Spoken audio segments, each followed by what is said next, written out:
भारतीय संस्कृति में नारी के चरित्र को विशेष रूप से महत्व दिया गया है। स्त्रिया चरित्र शब्द का उल्लेख कई ग्रंथों में मिलता है, जिसमें नारी के विभिन्न रूपों और उसकी चतुराई, धैर्य, प्रेम, करुणा, बुद्धिमत्ता और कभी कभी कपट तक का वर्णन किया गया है। परंतु जब हम इस विषय को भगवान शिव से जोड़ते हैं तो यह विषय और भी गूढ़ और रोचक बन जाता है। भगवान शिव संहार और सृजन के देवता है। वे समस्त सृष्टि के स्वामी हैं और नारी शक्ति की महत्ता को भली भांति समझते हैं। इस कथा में हम जानेंगे कि एक स्त्री के स्त्रिया चरित्र ने कैसे शिव को भी चकित कर दिया और कैसे ये प्रसंग हमें गहन आध्यात्मिक व जीवनोपयोगी संदेश देता है। अध्याय 1। हिमालय की बेटी पार्वती। हिमालय राज की पुत्री पार्वती का जन्म केवल एक साधारण राजकुमारी के रूप में नहीं हुआ था, बल्कि उनका उद्देश्य संसार के कल्याण के लिए शिव से विवाह करना था।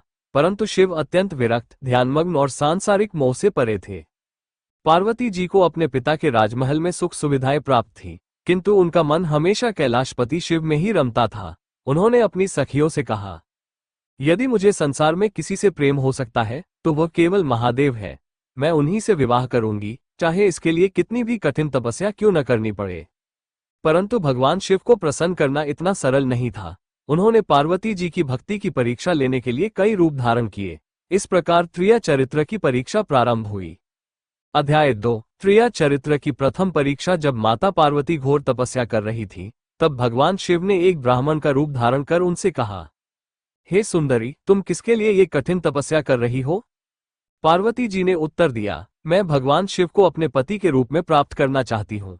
तब वो ब्राह्मण बोला, शिव, वे तो एक जटाधारी, औघड़, भस्मलिप्त, शमशान में रहने वाले सन्यासी हैं। वे कौन सा सुख देंगे तुम्हें? तुम्हारे पिता राजा है। तुम किसी योग्य और सुंदर राजकुमार से विवाह क्यों नहीं कर लेती? माता पार्वती मुस्कुराई और बोली, हे ब्राह्मण देव, मैं जानती हूं कि आप स्वयं भगवान शिव हैं और मेरी भक्ति की परीक्षा ले रहे हैं। शिव ने ये सुनकर अपने वास्तविक स्वरूप में प्रकट होकर पार्वती की भक्ति को स्वीकार किया, परंतु विवाह के लिए अभी और परीक्षा शेष थी।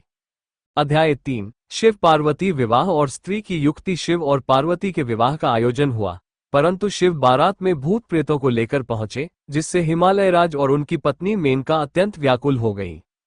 पार्वती जी समझ गई कि उनके माता पिता के मन में संदेह उत्पन्न हो सकता है, इसलिए उन्होंने अपनी बुद्धिमानी का प्रयोग किया।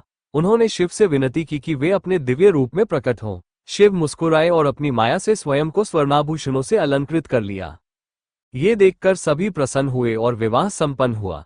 यहाँ माता पार्वती ने अपने स्त्रिया चरित्र से यह सिद्ध कर दिया कि एक स्त्री केवल प्रेम के बल पर नहीं, बल्कि अपनी चतुराई और युक्तियों से भी अपने कार्य सिद्ध कर सकती है। अध्याय 4। भस्मासुर और मोहिनी रूप। भगवान शिव अत्यंत दयालु है। वे अपने भक्तों को बिना विचारे वरदान दे देते हैं। ऐसा ही एक प्रसंग भस्मासुर का है।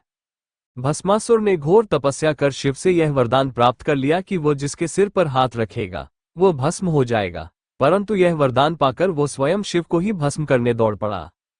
शिव को बचाने के लिए माता पार्वती ने स्त्रिया चरित्र का उपयोग किया। उन्होंने विष्णु जी से सहायता मांगी।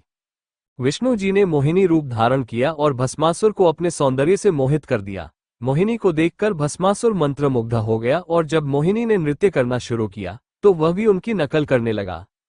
अंततः मोहिनी ने अपने सिर पर हाथ रखा और भस्मासुर ने भी वैसा ही किया, जिससे वो स्वयं ही भस्म हो गया।